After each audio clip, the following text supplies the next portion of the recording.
And Pawan Kalyan గారితో పోల్చడం అనేది అయితే ఉందో స్టార్టింగ్ నుంచి ఏమంటారు వెళ్ళి లైక్ యూనో ఈయన పొలిటికల్ జర్నీ స్టార్ట్ అయినప్పటి నుంచి కూడా కంపారిజన్స్ అనేవి స్టార్ట్ అయ్యాయి. అసలు చెయ్యొచ్చా లేదా దాని గురించి మీకు స్టాండ్ ఉంది, దాని గురించి చెప్పండి. అది చాలా తప్పండి. పవన్ కళ్యాణ్ గారిని ఆ విజయ్ని పోల్చడం అంటే అది చాలా అన్యాయం పవన్ కళ్యాణ్ గారికి చేసింది. ఎందుకంటే ఆయన ఎలాంటి రాష్ట్రంలో ఆయన ఉన్నారు అంటే ఇద్దరు ఉద్దండులు ఉన్నారు. ఒక ఆయన సుమారు అంతకు ముందర వరకు 10 ఏళ్ళు ముఖ్యమంత్రిగా ఉండి ఐ థింక్ 10 ఏళ్ళు ప్రతిపక్ష నేతగా ఉన్నారు. ఇప్పటికే చంద్రబాబు నాయుడు గారి అనుభవం ఎంత ముఖ్యమంత్రిగా ప్రతిపక్ష నేతగా. ఇంకోవైపు జగన్, ఆయనది ఆర్థికంగా ఆయన బలం ఎంతో తెలుసు, ఒకసారి ముఖ్యమంత్రిగా చేశారు. అంటే జనాలకి ప్రత్యామ్నాయాలు 2 ఉన్నాయి అక్కడ, ఒకటి కాకపోతే ఇంకొకటి. కానీ తమిళనాడులో ప్రస్తుతం ఆ పరిస్థితి లేదు. స్టాలిన్ ముఖ్యమంత్రి అయినా స్టాలిన్ కరుణానిధికి వారసుడు అని జనాలు ఎప్పుడు అనుకోలేదు. స్టాలిన్ నేను ఒక ప్రత్యామ్నాయం కింద ఎప్పుడు ఎదగలే. ఆయన ఎప్పుడు జనాలు ఒక ఆల్టర్నేటివ్ గా చూడలే. అంటే కరుణానిధికి వారసుడు కిందన ఆయన ఎప్పుడు ఎమర్జ్ అవ్వలే. స్టాలిన్ ఎప్పుడు లేడు అలా. కరుణానిధి వేవ్ తోని గెలిచేశారు అంతే. ఓకే, ఆ వేవ్ తోని గెలిచారు. ఆయన ఒక వారసుడు కింద ఎప్పుడు చూడలేదు. సరే ఇంకా ఆయనదే లేదు అన్నప్పుడు ఆయన కుమారుడిది ఏముంటుంది? సో ఆయనది లేదు. సో ఇంకొక వైపు మనం ఏడీఎంకే చూసుకున్నట్టయితే జయలలిత గారు కాలం చేసిన తర్వాత, ఆవిడ స్వర్గస్థులైన తర్వాత పళనిస్వామిని అసలు ఎవరూ చూడలే. పళనిస్వామి ఆయన వ్యవహరించే తీరు, ఆయన పరిజ్ఞానం అసలు ఎప్పుడూ కూడా ఆయన ఒక వారసుడి కింద రాలే. సో అంటే ఒక గ్యాప్ ఉంది, ఒక హాలోనెస్ ఉంది. సినిమాల్లో చూపించినట్టు ఎవరు వస్తారు అనుకుంటే అప్పుడు విజయ్ వచ్చాడు. అంటే ఎవరు లేని చోట వచ్చి 108 సీట్లు తెచ్చుకోవడం ఫైన్, అంటే మంచిదే ఆ సంఖ్య. కానీ వెనక మనకి మొత్తం ఓవరాల్ 360 degrees చూసుకుంటే పవన్ కళ్యాణ్ ఉన్న పరిస్థితి ఎక్కడ, విజయ్ ఉన్న పరిస్థితి ఎక్కడ, చాలా వ్యత్యాసం ఉంది కదా. సో పవన్ కళ్యాణ్ గారిని విజయ్ని పోల్చడం అయితే చాలా తప్పంట. ఆయన ఇంకా టఫ్ టైమ్స్ నుంచి వచ్చారు పవన్ కళ్యాణ్. అండ్ అసలు చంద్రబాబు నాయుడు గారిది అయిపోయింది అనుకున్న కెరీర్ నిజానికి ఒక రకంగా మళ్ళీ రివైవ్ అయింది. ఒక కూటమి గవర్నమెంట్ వచ్చింది. ఆ కూటమి కేంద్రంలో ఉండడానికి ఇప్పుడు ఒక రకంగా సహాయపడుతుంది. ఈ కూటమిని కలిపింది ఎవరు? అవునన్నా కాదన్నా పవన్ కళ్యాణ్ గారు మాత్రం. నిజానికి అందుకే మోదీ గారు అంటారు ఈ ఆంధీ హ్యాండ్. అండ్ పవన్ కళ్యాణ్ గారు మహారాష్ట్రలో ఆయన వెళ్ళిన చోట్ల, ప్రచారం చేసిన చోట్ల గెలవడానికి ఆయన కూడా కారణమయ్యారు మహారాష్ట్రలో. ఇప్పుడు తర్వాత అసలు ఐ థింక్ ఆయన అనారోగ్య కారణం వల్ల ఆయన వెళ్ళినట్లేరు. లేకపోతే ఆయన కొంతకాలం తమిళనాడులో కూడా ప్రచారం చేశారు, అక్కడ ప్రాంతీయ ఛానల్స్కి ఇంటర్వ్యూలు ఇస్తూ. అంటే నెక్స్ట్ తర్వాత ఎన్నికల్లో ఐ థింక్ ఉత్తరప్రదేశ్ ఆయన దింపచ్చు. ఎందుకంటే అక్కడ తెలుగు వాళ్ళు ఉంటారు చాలా చోట్ల. ఎందుకు హిందీ సినిమాలు డబ్బింగ్ చేసే సినిమాలు చూసిన వాళ్ళు కూడా సుపరిచయమే. కరెక్ట్. అసలు అంటున్న ఉదాహరణకి అందులో ఇప్పుడు ఆయన ఒక హిందుత్వ ఐకాన్ అయిపోయారు అందరికి. సో అంటే ఇప్పుడు ఆయన పరిస్థితి, ఆయన ఎక్కడి నుంచి ఇప్పుడు ఆయన ఎక్కడికి వచ్చారు. నెక్స్ట్ ఇప్పుడు మాకు అందరి దృష్టి ఇప్పుడు దీని మీద ఉంటుంది పవన్ కళ్యాణ్ ఫ్యాన్స్ కి. సో నెక్స్ట్ యూపీలో దిగుతారా, అక్కడ నుంచి పోటీ చేస్తారా? ఆ పోటీ అనట్లే, ప్రచారం. ఎందుకంటే వచ్చే ఏడాది అక్కడ ఎన్నికలు ఉన్నాయి. కాశీ ఇలాంటి చోట్ల తెలుగు వాళ్ళు చాలా మంది ఉంటారు. అండ్ అదే కాకుండా ఒక ఫిల్మ్ స్టార్ ఆరా కంపల్సరీ అది నేషనల్ వైడ్ ఉంటుందండి. సో అది వర్క్ అవుతుంది యాక్చువల్లీ. కరెక్ట్. అండ్ మహారాష్ట్రలో ఆయన వెళ్ళినప్పుడు అయితే జనాలు తండోపతండాలుగా వచ్చారు. ఆయనకి శివాజీ మహారాజ్ విగ్రహాలు ఇచ్చి, ఆంజనేయ స్వామి ప్రతిమలు ఇచ్చి అసలు ఒక బీభత్సం చేసేసారు నిజంగా. ఆయన వెళ్ళిన చోటలా గెలిచారు. ఐ థింక్ 85 పైన సక్సెస్ రేట్, ఆయన strike rate. So I'm sorry, Vijay గారి పరిస్థితి వేరు. ఆయన అక్కడికి వెళ్ళొచ్చేమో, నేను ఆయనది ఇప్పటిది మాట్లాడుతున్నా. విజయ్ పవన్ కళ్యాణ్ గారిని పోల్చడం అనేది చాలా, ఐ థింక్ పవన్ కళ్యాణ్ గారి మీద ఉన్న వ్యతిరేకతో, కోపము, ఆర్ లేకపోతే మన తెలుగులో సినిమాలకి స్టార్స్ మధ్యన ఉంటాయంటారు కదా. సో దాని వల్ల ఆయన వ్యతిరేక వర్గం వాళ్ళు యాంప్లిఫై చేస్తుందేమో నాకు తెలీదు. బట్ ఇద్దరి పోలిక సమంజసం కాదనేది అయితే నా వ్యక్తిగత అభిప్రాయం. సో అండ్ పవన్ కళ్యాణ్ గారు కూడా స్టార్టింగ్ లో కొన్ని మిస్టేక్స్ జరిగాయి. ఆయన కొన్ని మాట్లాడిన తప్పులు వెళ్ళడం, చాలా ఐ థింక్ ఫ్రాంక్లిన్ టెంపుల్టన్తో ఏవో ఆయన కొన్ని మిస్టేక్స్ చేయడం చేశారు. నేను ఆయనది ఏమీ అదే అన్నాను కదా, రాజకీయాలు నేర్చుకుంటారు. సో విజయ్ మరి ఇంకా నేర్చుకుంటారా, తట్టుకోలేక వెళ్ళిపోతారా చూడాలి. రాజకీయాల్లో దెబ్బలు తగలకుండా ఎవరు కూడా ఒక్కసారిగా ఎదగరు, దెబ్బలు తగులుతాయి. కానీ ఆ దెబ్బలు తగిలే ప్రక్రియలో ఎవరు ఓర్చుకుని తట్టుకుని నిలబడతారో వాళ్ళే పైకి వెళ్తారు. సో ఈ పర్టికులర్ వీడియోని ఫస్ట్ టైం చూస్తున్న వాళ్ళు చాలా మంది ఉంటారు, వాళ్ళ కోసం చెప్పండి. TVK government TVK party government form చేయడానికి ఉన్న అడ్డంకులు ఏంటి, ఎక్కడ ఆగింది, అండ్ విజయ్ తలపతికి ఉన్న కాన్ఫ్లిక్ట్ ఏంటి? వాళ్ళ దగ్గర సంఖ్య లేదు. ఎక్కడ ఆగింది, ఇంకా ఎంతమంది కావాలి? ఐ థింక్ వాళ్ళకి ఇప్పుడు 113 మందో 112 మందో ఉన్నారు, ఒక 6 కావాలి. 6 to 8 కావాలి. సో డిఎంకేతో ఉన్న వాళ్ళు మద్దతు ఇవ్వమంటున్నారు. సిపిఐ, సిపిఎం, విసికే, అక్కడ ఏవో ఉన్న ప్రాంతీయ పార్టీలు ఇప్పటివరకు ఇవ్వమంటున్నారు. సో అదే అంటున్నాను కదా, ఆయన మద్దతు కూడా కట్టుకుని వెళ్ళాలి. ఫస్ట్ గవర్నర్ దగ్గరికి మద్దతు కూడా కట్టుకోకుండా వెళ్ళారు. పోనీ దానవీర సూర్యకర్ణాల లాగా వెళ్ళి పో, కనీసం బిగ్గెస్ట్ పార్టీగా ఇవ్వాలి కదా. బిగ్గెస్ట్ పార్టీగా ఇవ్వకుండా కూటమి ప్రభుత్వం నడుపుతున్నా అన్నారు. ఇప్పుడు 1998లో మన కేంద్రంలో వాజ్పేయి గారు ఆయనకి బీజేపీకి ఎన్నో సీట్లు వచ్చాయి. సో ఆయన కూటమి ప్రభుత్వం నడుపుతున్నానని చెప్పి వెళ్ళారు. వెళ్ళినప్పుడు ఆయన ఎవరెవరు ఎన్ని సీట్లు అంటే నిన్న చెప్పారు. జయలలిత గారు ఒప్పుకున్నారని అన్నారు. జయలలిత గారు అప్పుడు కొంచెం పట్టుబట్టారు, కొంచెం టైం పట్టింది. ఆవిడ్ని ఒప్పిస్తే కానీ ప్రమాణ స్వీకారం ఫ్లోర్ టెస్ట్కి వెళ్ళలే. దానికన్నా ముందు కూడా ఎంజీఆర్ గారు ఉన్నప్పుడు కూడా ఇలాంటి సిచ్యువేషన్ చూసాం మనం. అవునా? అన్ఫార్చునేట్లీ ఇవ్వాలి ఎంజీఆర్ గారి ఎంటైర్ పాడ్కాస్ట్ ఇవ్వాలి లాస్ట్ ఎపిసోడ్ 25 ఎపిసోడ్స్ అనమాట, డైలీ 1 hour 1.5 hour అనమాట.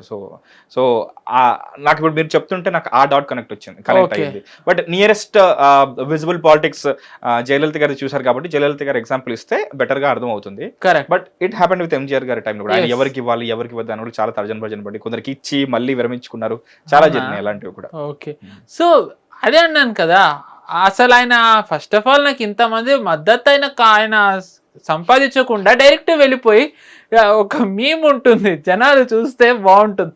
ఒక చిన్న పిల్లాడు ఆ తల్లి ఉంటుంది అనమాట, ఆ టాయ్ పట్టుకుంటూ ఉంటే తల్లి నో అంటే ఏడుస్తుంటాడు, మళ్ళీ పట్టుకుంటుంటాడు, మళ్ళీ ఏడుస్తుంటాడు. ఇప్పుడు ఆ విజయ్ గారి పరిస్థితి కూడా అలాగే ఉంది. కుర్చీని పట్టుకుంటుంటారు, గవర్నర్ నో అంటే ఏడుస్తున్నారు ఆయన. కానీ ఆయనకు మద్దతు, ఆయనకు సంఖ్య లేదు. సమస్య ఏంటంటే లేనప్పుడు ఎవరేం చేస్తారు? ఆ మీమ్ టెంప్లెట్ వరకు వెళ్ళారు. నేను ఇంకోటి చెప్తాను, మీరు ఇందాకే అన్నారు డిఎంకే ఏఐడిఎంకే కాకుండా ఇంకెవరు వస్తారా అని వెయిట్ చేస్తున్న టైంలో టీవీకే విజయ్ వచ్చాడు.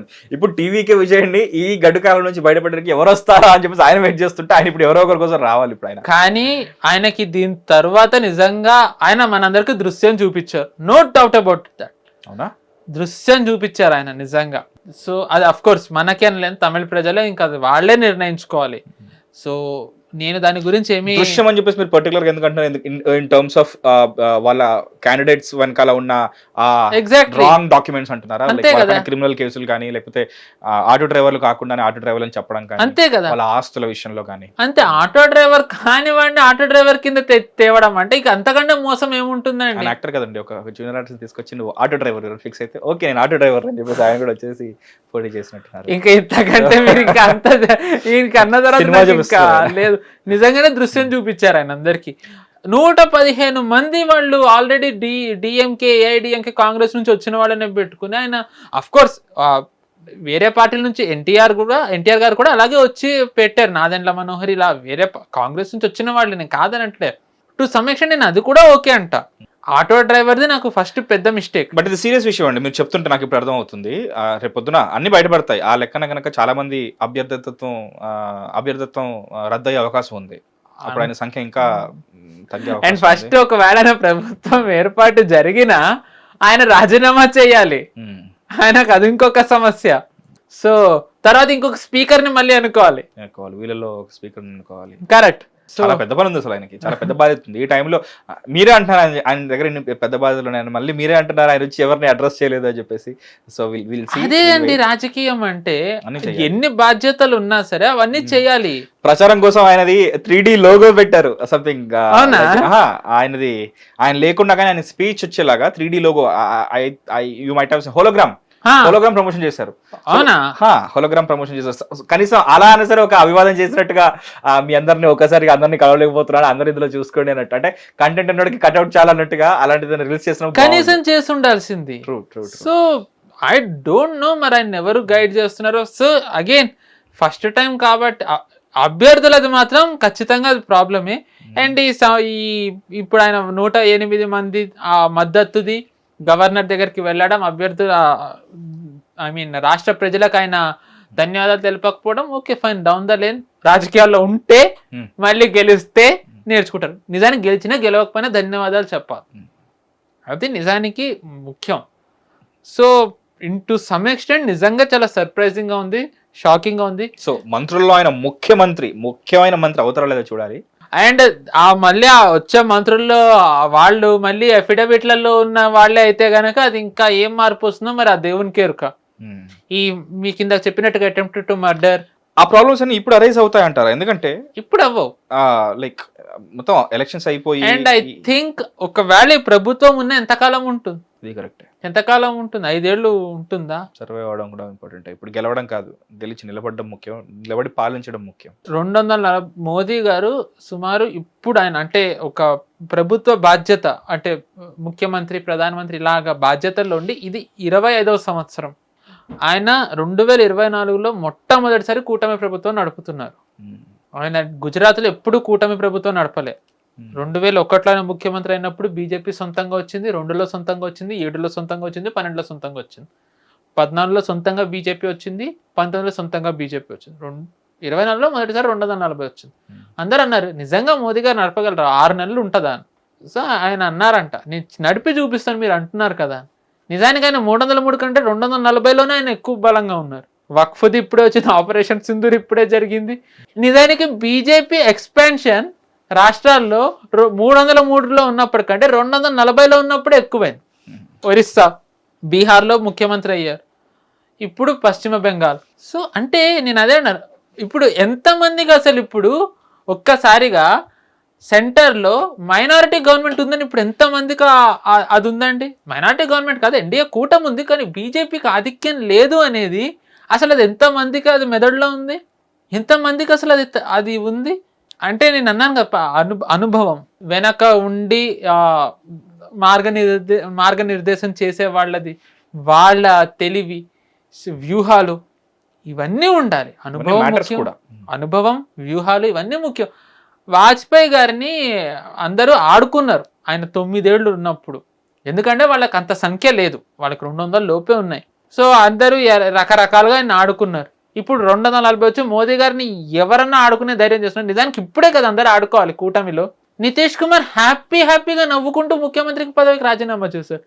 ఎవరన్నా అర్థం చేసుకున్నారు అసలు? అది ఒక పార్టీని, ఆ పార్టీ నడిపే అతను దిగిపోయి బీజేపీ అతన్ని కూర్చోపెట్టాడు. అతనే 240 సీట్లు వచ్చి బీజేపీ చేస్తున్న రాజకీయం అది. ఇది రైటా రాంగ్ అంటే నేను మీతో మన 2వ ఇంటర్వ్యూలో అన్న, రాజకీయాలు రైట్ రాంగ్ ఉండవు, మోరల్స్ ఉండవు, వాల్యూస్ ఒక్కటే ఉంటాయి. వాల్యూ కూడా కాదు, ఐడియాలజీ, సిద్ధాంతం ఒక్కటే ఉంటుంది రాజకీయాల్లో. ఆ సిద్ధాంతంకి తప్పకుండా ఏది చేసినా హుక్ ఆర్ క్రూక్ చెయ్యాలి. సో అంటే ఇంత ఉంటుంది రాజకీయంలో. విజయ్ ఏదో సింపుల్గా సినిమాలో ఒక సింగిల్ టేక్ డైలాగ్ చెప్పినట్టు చెప్పేస్తే అయిపోతుంది అనుకున్నారు. ఓకే ఫైన్, అలాగే చేసి ఇక్కడ వరకు వచ్చారు. కానీ ఇప్పుడు డైలాగులతో అవ్వదు. ఇంకా ఇప్పుడు ఆయన కేంద్రంతో, ఇప్పుడు ఆయన కాంగ్రెస్తో ఉంటారు, యూసీసీ వస్తుంది రేపు, యూసీసీని కాంగ్రెస్ వ్యతిరేకిస్తుంది. ఈయన వ్యతిరేకిస్తారా? వ్యతిరేకిస్తే కనుక ఇంకా మరి కేంద్రం కూడా వాళ్ళు ఎలా ఉండాలో వాళ్ళు అలాగే ఉంటారు ఆబ్వియస్లీ. సో ఆయనకి ఇప్పుడు ఆయన ఇప్పుడు నా మెయిన్ కన్సర్న్ ఏంటంటే, ఇలాంటి పరిస్థితుల్లో తమిళనాడు ప్రజలు నష్టపోతారు, ఆ రాష్ట్రం నష్టపోతుంది. ట్రూ. సో ఇన్ఫాక్ట్ మనకు ఉండాల్సిన కన్సర్న్ కూడా అదే. లైక్ విజయ్ ఏమైపోతాడా, ఇంకెవరో ఏమైపోతారని కాదు. లైక్ అక్కడ ప్రజలు ఏమైపోతారు, అక్కడ లైక్ అక్కడ గవర్నమెంట్ ఏమైపోతుంది, రెగ్యులర్ గా జరగాల్సిన పనులు ఏమైపోతాయి. అంటే నాకు ఇంకొకటి సో నాకు ఇంకో బాధాకరమైనది ఏంటంటే, వాళ్ళు నిజంగా చూస్తే జాలనిపిస్తుంది. అంటే వాళ్ళు ఎంతో ఆశగా, అంటే వాళ్ళ పాయింట్ ఆఫ్ వ్యూ నుంచి ఒక మార్పు వస్తుంది అనే దిశగా వాళ్ళు ఒక డెసిషన్ తీసుకుని, ఎందుకంటే 5 ఏళ్ల తర్వాత 5 ఏళ్లకు ఒకసారి వచ్చే ఒక ఓటు హక్కుని వాళ్ళు ఎంతో తెలివిగా ఉపయోగించుకొని ఎవరికి వెయ్యాలి, డిస్పైట్ ఎంతో మంది డిస్ట్రాక్ట్ చేస్తారు, మాకేయండి అని ప్రెషర్స్ ఉంటాయి. సేమ్ మన ప్రతి దగ్గర ఉన్నట్టే, బెంగాల్లో ఉన్నట్టే, ఎక్కడ ఉన్నట్టే ఉంటాయి. వాటన్నింటినీ తట్టుకొని లైక్ మానసికంగా దృఢంగా ఉండి పోలింగ్ బూత్కి వెళ్ళి జాగ్రత్తగా లైక్ ఏదైతే ఫిక్స్ అయ్యామో అదే పార్టీకి ఓటు వేయడం అనే విషయం చాలా గొప్ప విషయం. తీరా అది లైక్ మెటీరియలైజ్ అవ్వకపోవడం అనేది వాళ్ళకి చాలా బాధిస్తుంది. తమిళియన్స్ ఇలాంటిది సినిమా తీశారండి రంగం. అవునండి, అతను ఆస్పిరేషన్స్ అన్ని చూపిస్తాడు, తీరా చూస్తే అఫ్ కోర్స్ ఇంకా విజయ్ బ్యూటిఫుల్ ఫిల్మ్, అది నాకు చాలా ఇష్టం. అది కేవీ ఆనంద్ గారు అది అంతవరకు ఇంకా విజయ్ వెళ్ళలేదు. కానీ అంటే నేను అంటుంది ఏంటంటే జనాలు అంటే మార్పు అన్నాడు. ఆటో డ్రైవర్ అసలు అతన్ని ఆటో డ్రైవర్ పెట్టడం, చార్జ్ షీట్ ఉన్న వాళ్ళందరి మీద, అటెంప్ట్ టు మర్డర్ ఉన్న వాళ్ళందరి మీద చేయడం తెలీదు. ఇంకా మరి చూద్దాం ఏమవుతుందని. ఇన్ఫాక్ట్ నాకు ఈ ఇష్యూ ఎక్కడొస్తుంది అనుకున్నాను తెలుసా, ఈయన దీన్ని నేషనల్ లెవెల్ పార్టీగా గుర్తింపు తీసుకొచ్చే ప్రాసెస్లో 3 ఏళ్ళు జరగాలి కదా, 3 ఏళ్ళు అయితే గానీ ఒక నేషనల్ లెవెల్ పార్టీగా గుర్తింపు. అంటే ఆయన వేరే రాష్ట్రాల్లో కూడా వెళ్ళాలి. సో ఆయన ఆల్రెడీ విఎస్కే ఇప్పుడు పుదుచ్చేరిలో చేశారు కాబట్టి చూద్దాం. అంటే ఇంకా ఆయన విస్తరించాలి, వేరే రాష్ట్రాల్లో కూడా ఆయన పోటీ చేయాలి. అవన్నీ ఉంటాయి, దానికి ఉండాల్సిన రూల్స్ అండ్ రెగ్యులేషన్స్ ఉన్నాయి. దానికి ఉన్న క్లాజ్ ఏదైతే ఉందో, ఎలక్షన్ కమిషన్ ఆఫ్ ఇండియా అయితే బుక్ రిలీజ్ చేస్తుందో అందులో ఉండాల్సినవన్నీ మీట్ అవ్వాలి. సో ఈయన దీన్ని పార్టీని రిజిస్టర్ చేసే ప్రాసెస్లో 3 years అవ్వకుండానే ఈల గుర్తుని తీసుకొచ్చారు. ఈల గుర్తుని తీసుకురావడం ఎప్పుడంటే మామూలుగా ఏదైనా ఎలక్షన్స్కి 30 days 40 days ముందు వస్తుంది, కానీ ఈయనకి 90 రోజుల ముందు వచ్చింది. అది కూడా కామన్ పార్టీ సింబల్ వచ్చింది, అందరికీ ఒకటే. లైక్ ఇప్పుడు ఈయన అభ్యర్థి వేరే దగ్గర ఇంకా వేరే ప్లేస్లో నిలబడ్డ వాళ్ళకి ఏదో విసనకర్రో లేకపోతే లైక్ దువ్వెనో పెన్నో అలా కాకుండా కామన్ పార్టీ సింబల్ తెప్పించుకున్నాడు. Just like applying some brains and ఒక చిన్న క్లాస్ పెట్టి, అండ్ అది తెప్పించుకున్నాడు. భలే మాస్టర్ స్ట్రోక్ రా ఇది అనిపించింది నాకు. అంటే 90 days ముందు ఒక కామన్ పార్టీ సింబల్ వచ్చేసిన తర్వాత ఇంకా మీరు చేయాల్సిందేంటి, మీరు ఆటోమేటిక్గా మీరు ప్రచారమే ఇంకా అనఫిషియల్ గా. సో ఎవరో ఈయన వెనకాల ఉండి నడిపిస్తున్నారు అని అనుకున్నా నేను. ఈయన ఇలాంటి చిక్కుల్లో పడుతున్నా అస్సలు అనుకోలేదండి. ఇన్ఫాక్ట్ నేను అప్పుడేమనుకున్నానంటే అది రద్దవ్వాలంటే, ఆ కామన్ పార్టీ సింబల్ రద్దవ్వాలంటే లైక్ విజయ్ పేరుతో ఇంకా అతని అపోజిషన్స్ వేరే విజయ్ అనే పేరుతో వేరే వాళ్ళు నిలబెట్టడం, ఆ విజువల్ కూడా చూడడానికి డోలు లాగా ఉండడం ఉంటుంది. So same common party symbols, దానికి దగ్గరగా ఉండే పార్టీ సింబల్స్ ఇదనుకోని దానికి వేసే వాళ్ళు ఉంటారు కదా. సో అలాంటి ఎత్తుగడలు వేస్తారు చూద్దాం అని చెప్పేసి అలా వెయిట్ చేశాను. కానీ ఆయన కామన్ పార్టీ సింబల్ని అందరిలోకి తీసుకెళ్ళి ఓట్లు తెప్పించుకొని మొత్తానికి సింగిల్ లార్జెస్ట్ పార్టీగా దాన్ని అవతారణ చేసి, కానీ ఇక్కడ అయిపోతారని మాత్రం అసలు అనుకోలేదు. అంటే ఆగారని అనట్లేదు, లైక్ ఒక స్పీడ్ బ్రేకర్ అయితే పడింది. అది ఎలా అంటే ఫాస్ట్ గా వచ్చి ఒక వెహికల్ ఆగుతుంది. సో అలా ఆగింది ఇప్పటి వరకు. అగైన్ ఇప్పుడు వ్యక్తిగతంగా నన్ను అడిగినట్టయితే ఈ కేసులది ఎఫిడవిట్లు ఇవన్నీ కూడా చెల్తా. అయ్యో నేషనల్ లెవెల్లో ఎంత మంది మీద కరప్షన్ కేసులు ఉన్నాయో, ఇంకెన్ని కేసులు ఉన్నాయో మనకు కూడా తెలుసు. కరెక్ట్. సో నేను దాని గురించి మాట్లాడాను. నాకున్న ఒక కన్సర్న్ ఏంటంటే ఆయన లెటర్ ఇచ్చిన తీరు ఒక ఆటో డ్రైవర్ ని పెట్టింది, అవసరం లేదు, కొంచెం తొందరపడ్డాడు. బట్ మీరు అన్నట్టుగానే మెల్లిగా అనుభవాల నుంచి పాఠాలు వస్తుంటాయి. తట్టుకోవాలి, ఫస్ట్ తట్టుకోవాలి, నిలబడాలి, మళ్ళీ అందరికి మొహం చూపించాలి. రాహుల్ గాంధీ అలాగే చేస్తూ వచ్చాడు. ఇంకా చాలా మంది ఉన్నారు. అండ్ ఇప్పుడు రాహుల్ గాంధీ మన స్టేట్ మన లోకల్ పాలిటిక్స్ లో కూడా ఎవరున్నారు మనకు తెలుసు. అయితే కాలమే అన్నిటికీ సమాధానం చెప్తుంది అన్నట్టు, ఇలాంటి సిచ్యువేషన్స్ వచ్చినప్పుడు ఎలాంటి సమాధానం వచ్చిందో లైక్ ఒక్కొక్క ఎగ్జాంపుల్స్ ఉన్నాయి. కానీ ఇలాంటిది ఒక కొత్త ఇష్యూ, దీనికి ఎలాంటి సమాధానం రాబోతుందో మనకి కాలమే తెలుస్తుంది. అండ్ ఇంకొక చిన్న మాట అండి, ఇప్పుడు ఇంకో పెద్ద కన్సర్న్ విజయ్కి ఏముండాలంటే, ఒకవేళ గనక కమ్యూనిస్టులు కాంగ్రెస్ కూడా పొత్తు పెట్టుకున్నట్టయితే అది డిజాస్టర్ అవుతుంది. It will be very big disaster. ఎందుకంటే ఈసారి వాళ్ళకి ఉంటుంది. అంటే ఇప్పుడు పథకాలు విడుదల చెయ్యాలి అన్నా, లేకపోతే గనక ఏమన్నా రాష్ట్రంలో అమలు అవ్వాలి అన్నా వాళ్ళది ఖచ్చితంగా తీసుకోవాలి. అభివృద్ధికి కమ్యూనిస్టులు వాళ్ళు ఒప్పుకునే ప్రసక్తే లేదు. డిఎంకే ప్రభుత్వం ఉన్నప్పుడు కూడా వాళ్ళ సొంతంగా ఉంది, పేరుకి కూటమి, కానీ మొత్తం స్టాలిన్ అంటే వాళ్ళకి డిఎంకేకి ఆధిక్యత వచ్చేసింది. సో అందుకే వాళ్ళు చేయగలిగారు. కాంగ్రెస్ది వీళ్ళది ఏమీ అడ్డుకట్ట వేయలేకపోయారు. కానీ ఎందుకంటే ఇప్పుడు హిట్ టీవీ యాప్, ఇందులో short news, live news, entertainment shows, movies, digital magazines తో పాటు మీ జిల్లా వార్తలను కూడా ఫ్రీగా చూడొచ్చు. ఇంకెందుకు ఆలస్యం, వెంటనే హిట్ టీవీ యాప్ ని డౌన్లోడ్ చేసుకుని ఫ్రీగా ఎంటర్టైన్మెంట్ పొందండి. Hit TV app, hit TV app, please download hit TV app. Hit TV app ని ఫ్రీగా డౌన్లోడ్ చేసుకుని ఎంజాయ్ చేయండి. మీకు నచ్చిన ఎంటర్టైన్మెంట్ కోసం హిట్ టీవీ యాప్ ని ఫ్రీగా డౌన్లోడ్ చేసుకుని ఎంజాయ్ చేయండి. హిట్ టీవీ యాప్ ని డౌన్లోడ్ చేసుకుని ఆస్వాదించండి, ఆశీర్వదించండి. ఇంతమంది సెలబ్రిటీలు హిట్ టీవీ యాప్ ని డౌన్లోడ్ చేసుకోండి అని చెప్తున్నారంటే ఎంత మంచి యాప్ ఆలోచించండి.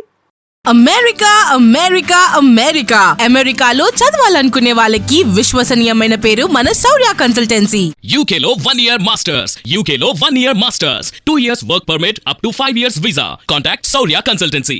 Contact 89851 89851.